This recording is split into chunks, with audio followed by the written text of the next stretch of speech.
Sorry.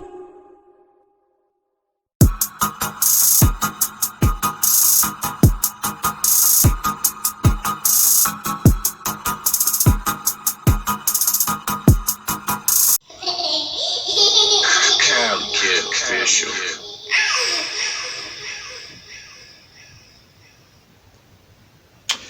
What's up, everyone? Welcome back to another episode of the CaliKidOfficial podcast. This is episode 8. So last week, unfortunately, there wasn't a podcast because I was recovering from a sore throat, so I wasn't able to record. But I'm back in full effect. So without further ado, let's get right into it. So we had the WWE Elimination Chamber. I'm only going to touch up on a couple of matches because for the most part, the pay-per-view is pretty much dud, but one of the better matches was Daniel Bryan versus Drew Gulak, whose new gimmick, I guess now, is impersonating Daniel Bryan. So he basically came to the ring, with the same crew cut as Daniel Bryan, similar ring attire, and it was a pretty technical match. He was basically impersonating Daniel Bryan's moves throughout the match, different submission holds and all that type of stuff, but ultimately Daniel Bryan came through and beat him with the yes lock. So that was one of the better matches on the card. And then we had the rematch for the Raw tag team titles with the Street Profits versus Seth. And so yeah, as I was saying, we had the rematch for the Raw tag team titles with the Street Profits versus Seth Rollins and Buddy Murphy. The match was pretty cool. Lots of good technical spots. There was this one point in the match where they caught Seth Rollins and Buddy Murphy, similar to how they did, and they threw him into the barricade. So I thought that was pretty cool. And the Street Profits ended up retaining their titles, which was pretty cool, because they had lost to Seth and Buddy at the Super Showdown. And then there was like this impromptu match for the belts on Raw, where it was like, oh, this is your final opportunity at the belts, and they ended up winning. So I thought that was pretty cool that they put the belts on the Street Profits, because they're one of the newer acts, and it's always good to get, new fresh talent on the scene, to push to the masses. So I thought that was pretty cool that they retained the belts. I'm kind of thinking that eventually Seth Rollins' new clique, as you will, is going to end up imploding, because him and Buddy, they keep losing matches. So I think eventually Seth is probably going to end up turning on him, similar to how he did in the faction, The Shield. So I thought that was pretty interesting. And then we got AJ Styles versus Aleister Black. This was another great technical match. Lots of kicks, lots of different technical moves throughout the match. And they was really going at it. Aleister, he kicked AJ in the face like really hard at one point, and then it seems as though Aleister was getting the better of him, and then he had the OC come in and interfere in the match, and then that's when the Undertaker came out and helped out Aleister Black by choke slamming AJ Styles, and Aleister ended up winning the match. So overall, those was probably like the 3 best matches on the card. I think because a lot of their talent was on the Super Showdown card, there wasn't a whole bunch of big matches. There wasn't no main title matches, of course, because they were both defended on the Super Showdown. We also had Strowman defend his Intercontinental belt against. Oh yeah, it was Shinsuke Nakamura, Cesaro, and Sami Zayn versus Braun Strowman in a handicap match for the belt.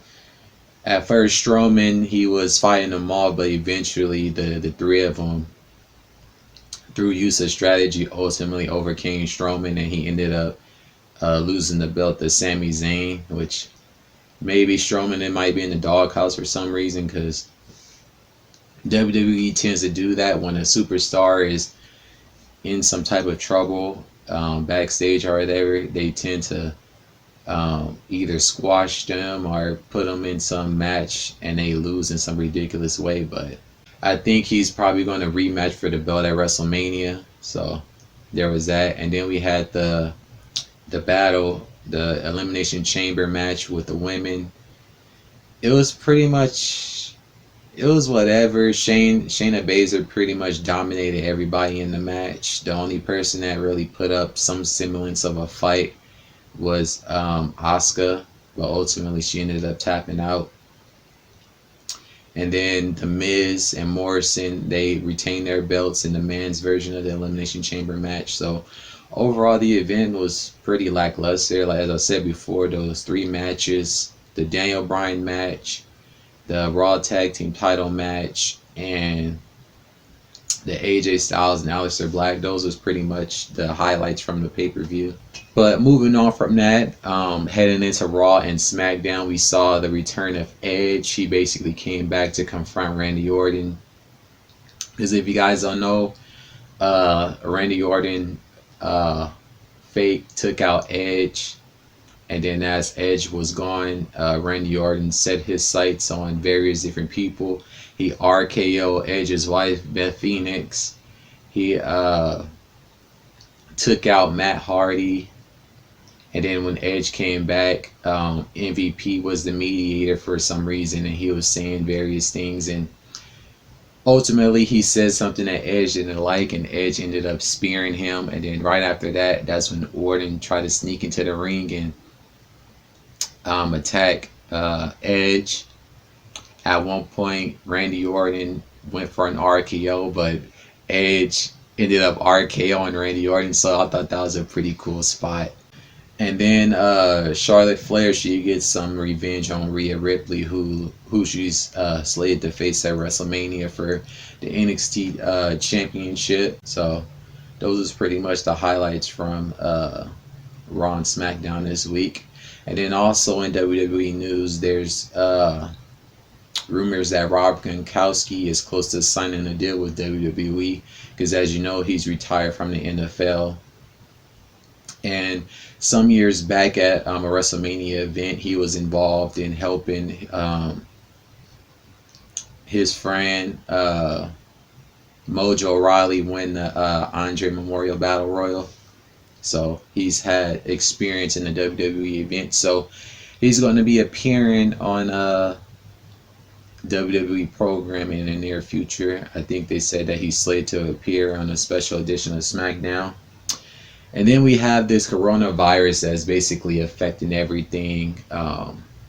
Pretty much all the sports leagues have been pretty much shut down. Major League Baseball, soccer, basketball, the XFL is like, it's affecting a lot of stuff. Two members of the Jazz have been affected with the virus. Donovan Mitchell and Rudy Gobert. We got celebrity Tom Hanks and his wife Rita Wilson. They contracted the virus on a trip in Australia.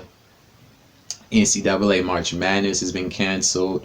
Various artists have canceled their tours, like Billie Eilish and Quavo canceled the Huncho Day event. So this is affecting a lot of various things. And one thing I don't like is how there's a lot of fear mongering being perpetuated by the media in particular. It's a serious issue, but there's a lot of fear mongering being perpetuated, and I don't like that. So it's affecting a whole bunch of stuff. One of the members of the Suns, Devin Booker, he found out about players being infected when he was playing Call of Duty. Somebody came in the room and showed him a phone of what was going on. And then you got people trolling, like the Phoenix Suns. They said, the season isn't over yet. We will continue to play the Sun season games on NBA 2K. Saturday's game will be moved to tomorrow. Join us live on Twitch as you take on the Dallas Mavericks. So like, they trying to poke fun at a a serious situation. And then you have the WWE. They plan on airing SmackDown, but it's going to be at the Performance Center, and there aren't going to be any fans due to, the virus outbreak. And then they do still plan on continuing with WrestleMania in April, but we'll just have to see what happens. Hopefully, things improve, but I don't like the fear mongering that's being perpetuated, and like people is taking things to the extreme. You know, buying a whole bunch of hand sanitizer and buying up all the tissue and stuff like that is like, if your immune system is strong, you're more than likely not going to contract it. It's attacking the people that's, whose immune systems isn't as strong. So, but hopefully, it improves. And then also in the news this week, we got some unfortunate news. The mother of three of Floyd Mayweather's kids was found unresponsive at her home. This happened on Monday the 9th. The mother of three of Floyd's kids, Karan, Zion, and Jira,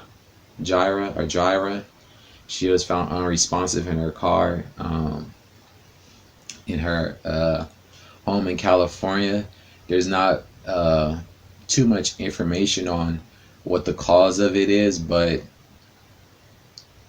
there has been reports, in the past made that she was, on drugs. So maybe this was some type of drug overdose, but we don't know because not much information has been released to the public other than them finding her. So, and then Floyd, he hasn't speaking on the situation either, because I'm pretty sure he's grieving and consoling his kids about the situation, and it's very unfortunate. Her name was Josie Harris.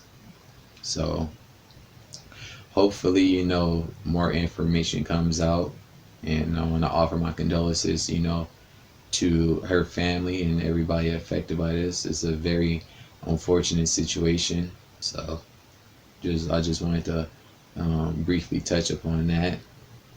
And then we get 50 Cent back in the news. So it looks as though we have yet another person that somehow owes him money, and this time is actor Jackie Long. He's played in the movie ATL, and various other films and TV shows. So apparently he owes 50 Cent $250,000, and Bow Wow posted a picture of him and Jackie Long, and 50 Cent commented, "Why you posting this fool when he owed me money?"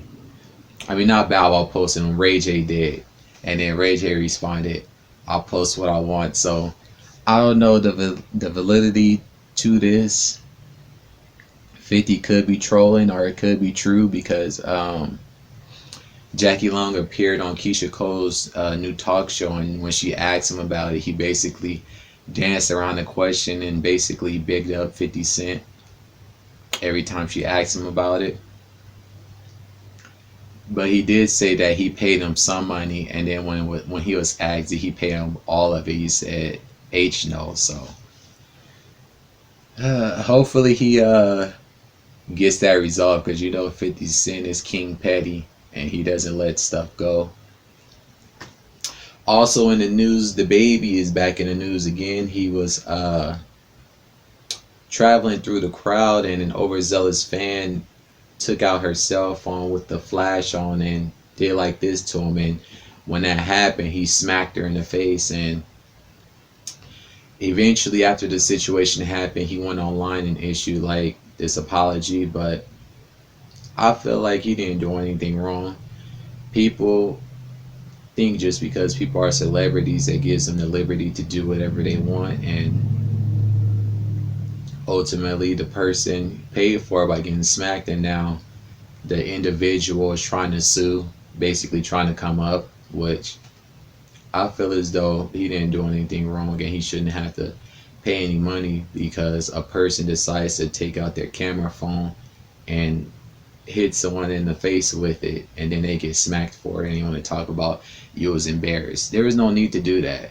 Phones have zoom on them. There's no need for you to do all this and be all in people's faces. You could have stood at least 5 feet back from him and zoomed in and get whatever footage you was trying to get instead of doing, goofy stuff. And I always hate when celebrities or people in general are put in situations to where they defend themselves because people want to do goofy stuff, and then the people want to sue and whatnot because they're looking for a come up. So I think hopefully this is going to get thrown out. More than likely it's going to get thrown out. If not, he's going to probably have to settle with this person. But overall, I think it was dumb. I think the whole situation was dumb. And also, we got a lot of new music dropping this week. We get Uzi Vert's Eternal Atake. He finally dropped this album. The fans have been clamoring for that. And then he dropped a deluxe project as well, which is basically Eternal Atake and Love versus the World 2. So overall, the project is, let's see, 32 tracks in total. So that's a lot of music. I haven't had the chance to get into any of the new music that dropped because it was so much. We also get Rich the Kid's new project called Boss Man. This one is 19 tracks. We get Blueface's debut album, Find a Beat. This one is 16 tracks.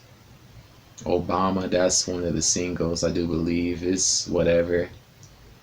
I think he's still trying to find that follow up to Tatiana, which that's going to be hard to do because your biggest record is usually hard to follow up behind. But we got Gunna on the project, Little Baby, Polo G, dababy, MJ, NLE Choppa. That's another single. Holy moly! The visuals for that was funny. Basically, like the girls, they went to like this donut store, and they gave NLE money to pay for it, and instead of him putting the money in the register, he put it in his pocket. And then Blueface did the exact same thing. Who else is on here? Sunny for Vegas, Jeremiah, huh? Close Up.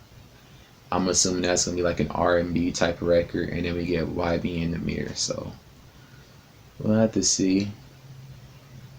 The cover art is basically like Alice in Wonderland type of thing.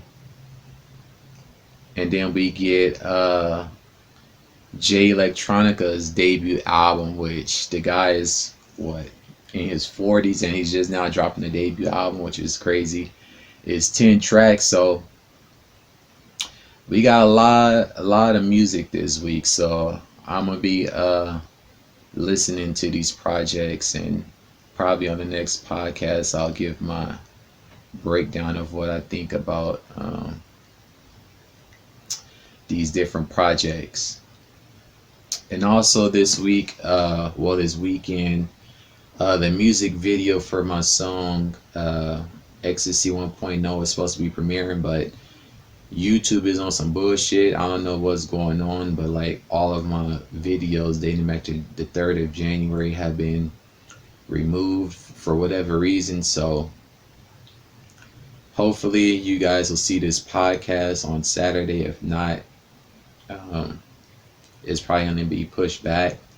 But I did want to give you guys a listen of the 3rd single on my album Euphoria, which is going to be released on the 3rd, just in case the video and everything else isn't restored by the time you guys see this podcast. So I want you guys to at least hear the song. So this is Ecstasy 1.0. This is the 3rd single.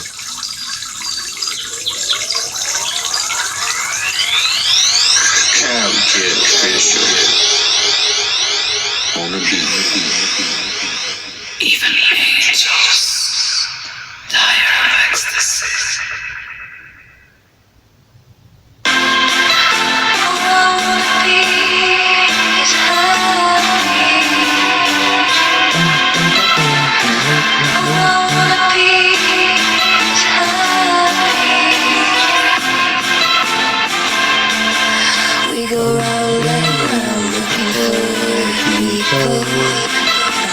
places, to fill our hearts, to fill our souls.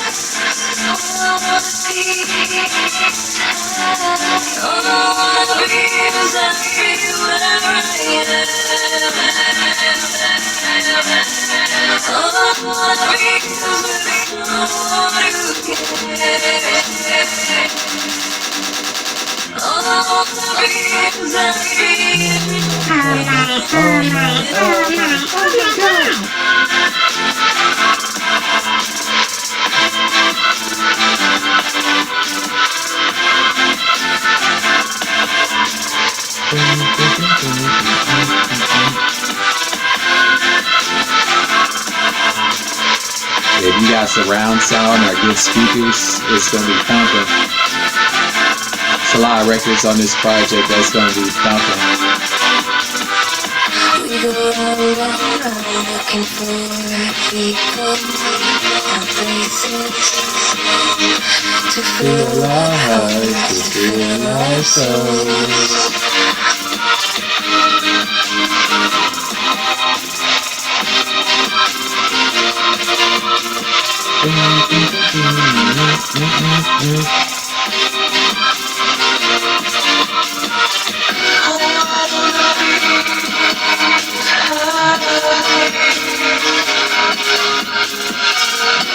Slowed up the beat right there.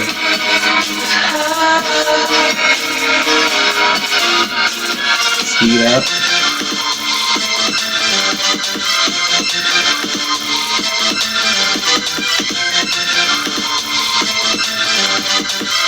And yeah, it's purposely spelled ecstasy that way. It's not a spelling error, it's purposely spelled that way.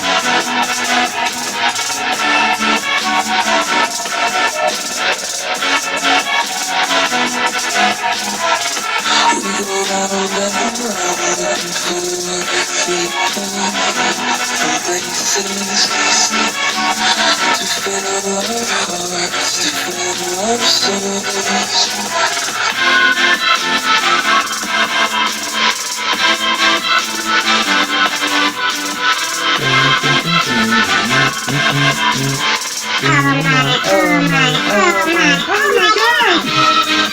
That's my voice right there, I just altered it.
We go round and round, we go round and round, we go round and round, we go round and round, we go round and round. I wanna be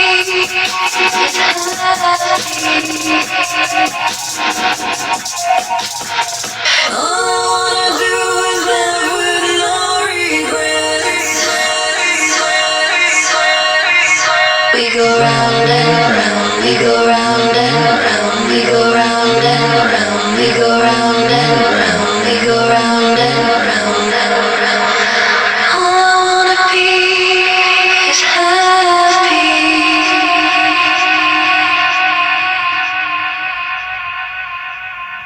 Even the angels tire of ecstasy. So yeah, that was the third single, Ecstasy 1.0. Once again, the album will be releasing April 3rd on all platforms. So when that comes out, make sure you guys support that, buy it, stream it. Also have merch already available on my website. There will be a link to that in the description. And that's pretty much going to do it for this week's episode of the Cali Kid Official podcast. I appreciate you all for tuning in. Make sure you guys like and subscribe to the channel. Comment below if you guys have any comments. And until the next podcast, peace.